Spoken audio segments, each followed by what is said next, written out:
यार, ये बिल्ली आज बातें ही नहीं रोक रही। कभी मशवरे देती है, कभी लेक्चर। लगता है अगला शॉट भी यही बनाएगी। हा हा।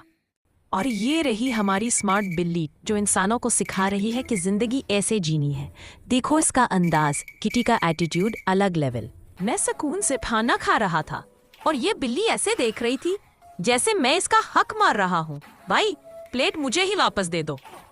ब्रेकिंग न्यूज, हमारी बिल्ली ने मेरा मोबाइल हाईजैक कर लिया है। अभी तक 3 सेल्फियां, 2 मीम्स और 1 मिस्ड कॉल कर चुकी है।